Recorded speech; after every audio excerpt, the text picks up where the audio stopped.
chapter 18. When Jesus had spoken these words, he went out with his disciples across the brook Kidron, where there was a garden, which he and his disciples entered. Now Judas, who betrayed him, also knew the place, for Jesus often met there with his disciples. So Judas, having procured a band of soldiers and some officers from the chief priests and the Pharisees, went there with lanterns and torches and weapons. Then Jesus, knowing all that would happen to him, came forward and said to them, "Whom do you seek?" They answered him, "Jesus of Nazareth."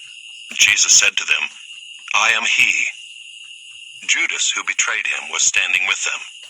When Jesus said to them, "I am he," they drew back and fell to the ground. So he asked them again, "Whom do you seek?"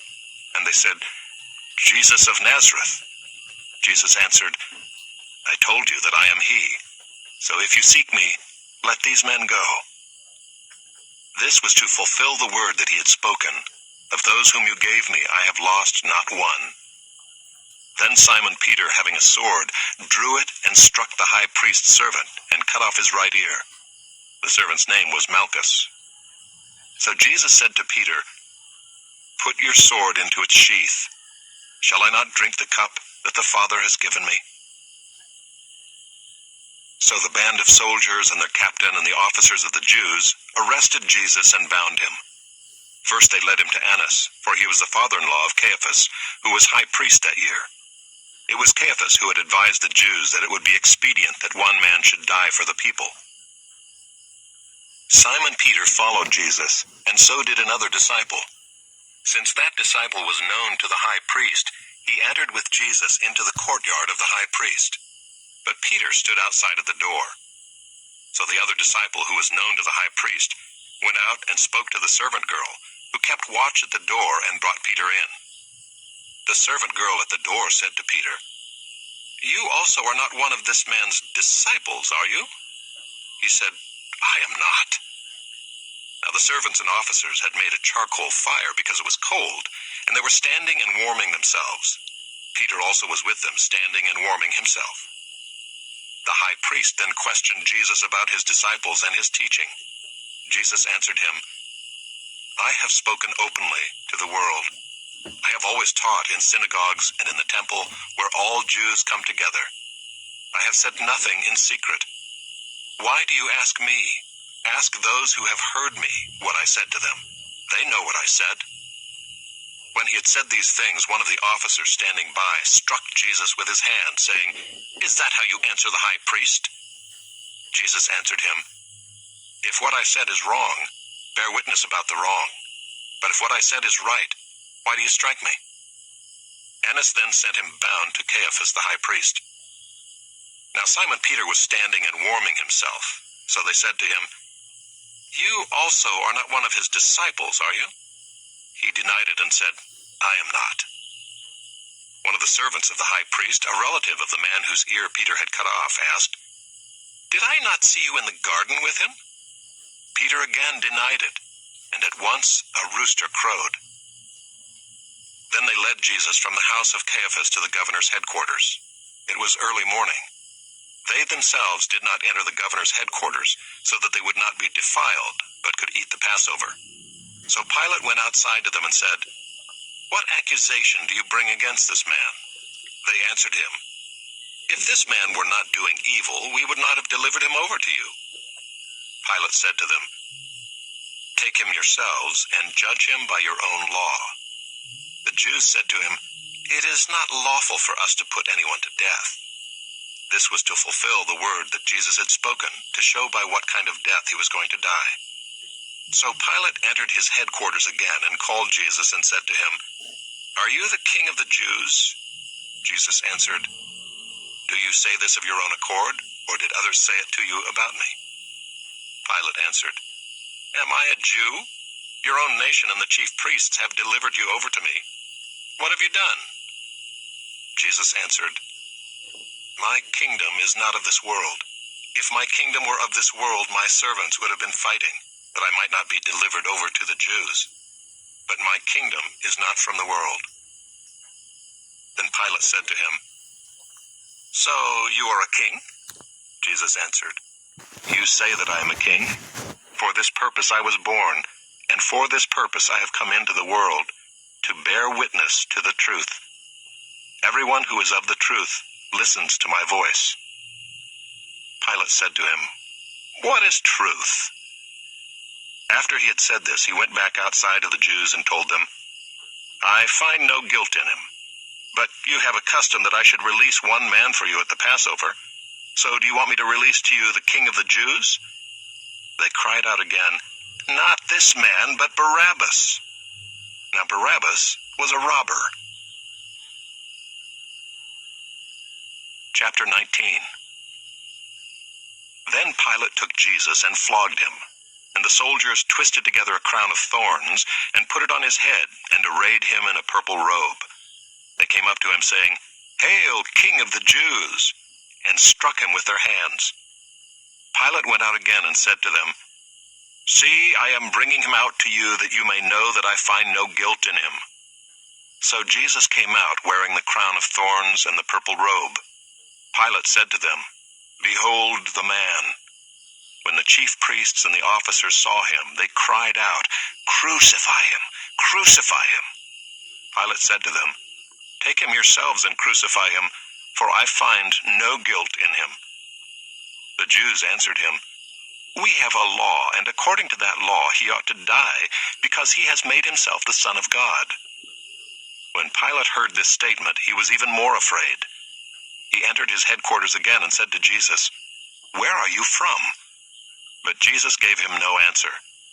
So Pilate said to him, "You will not speak to me? Do you not know that I have authority to release you and authority to crucify you?" Jesus answered him, "You would have no authority over me at all, unless it had been given you from above. Therefore he who delivered me over to you has the greater sin." From then on, Pilate sought to release him, but the Jews cried out, "If you release this man, you are not Caesar's friend.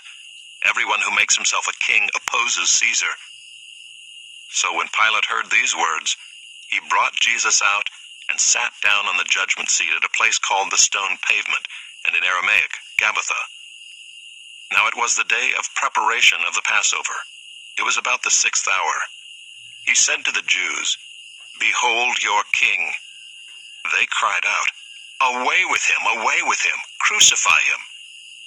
Pilate said to them, "Shall I crucify your king?" The chief priests answered, "We have no king but Caesar." So he delivered him over to them to be crucified. So they took Jesus, and he went out, bearing his own cross, to the place called the Place of a Skull, which in Aramaic is called Golgotha. There they crucified him, and with him 2 others, one on either side, and Jesus between them. Pilate also wrote an inscription and put it on the cross. It read, "Jesus of Nazareth, the King of the Jews." Many of the Jews read this inscription, for the place where Jesus was crucified was near the city, and it was written in Aramaic, in Latin, and in Greek. So the chief priests of the Jews said to Pilate, "Do not write the King of the Jews, but rather, this man said, 'I am King of the Jews.'" Pilate answered, "What I have written, I have written." When the soldiers had crucified Jesus, they took his garments and divided them into 4 parts, 1 part for each soldier, also his tunic. But the tunic was seamless, woven in one piece from top to bottom. So they said to one another, "Let us not tear it, but cast lots for it to see whose it shall be." This was to fulfill the scripture which says, "They divided my garments among them, and for my clothing they cast lots." So the soldiers did these things, but standing by the cross of Jesus were his mother and his mother's sister, Mary the wife of Clopas, and Mary Magdalene. When Jesus saw his mother and the disciple whom he loved standing nearby, he said to his mother, "Woman, behold your son." Then he said to the disciple, "Behold your mother." And from that hour the disciple took her to his own home. After this, Jesus, knowing that all was now finished, said, to fulfill the scripture, "I thirst." A jar full of sour wine stood there, so they put a sponge full of the sour wine on a hyssop branch, and held it to his mouth. When Jesus Jesus had received the sour wine, he said, "It is finished," and he bowed his head and gave up his spirit. Since it was the day of preparation, and so that the bodies would not remain on the cross on the Sabbath, for that Sabbath was a high day, the Jews asked Pilate that their legs might be broken and that they might be taken away. So the soldiers came and broke the legs of the first and of the other who had been crucified with him. But when they came to Jesus and saw that he was already dead, they did not break his legs. But one of the soldiers pierced his side with a spear, and at once there came out blood and water. He who saw it has borne witness. His testimony is true, and he knows that he is telling the truth, that you also may believe. For these things took place that the scripture might be fulfilled. Not one of his bones will be broken. And again another scripture says, "They will look on him whom they have pierced." After these things, Joseph of Arimathea, who was a disciple of Jesus, but secretly for fear of the Jews, asked Pilate that he might take away the body of Jesus, and Pilate gave him permission. So he came and took away his body. Nicodemus also, who earlier had come to Jesus by night, came bringing a mixture of myrrh and aloes, about 75 pounds in weight. So they took the body of Jesus and bound it in linen cloths with the spices, as is the burial custom of the Jews. Now in the place where he was crucified there was a garden, and in the garden a new tomb in which no one had yet been laid. So because of the Jewish day of preparation, since the tomb was close at hand, they laid Jesus there. Chapter 20. Now on the first day of the week, Mary Magdalene came to the tomb early, while it was still dark, and saw that the stone had been taken away from the tomb. So she ran and went to Simon Peter and the other disciple, the one whom Jesus loved, and said to them, "They have taken the Lord out of the tomb, and we do not know where they have laid him." So Peter went out with the other disciple, and they were going toward the tomb. Both of them were running together, but the other disciple outran Peter and reached the tomb first. And stooping to look in, he saw the linen cloths lying there, but he did not go in. Then Simon Peter came, following him, and went into the tomb. He saw the linen cloths lying there, and the face cloth, which had been on Jesus' head, not lying with the linen cloths, but folded up in a place by itself. Then the other disciple who had reached the tomb first also went in, and he saw and believed. For as yet they did not understand the scripture, that he must rise from the dead. Then the disciples went back to their homes. But Mary stood weeping outside the tomb, and as she wept, she stooped to look into the tomb. And she saw 2 angels in white, sitting where the body of Jesus had lain, one at the head and one at the feet.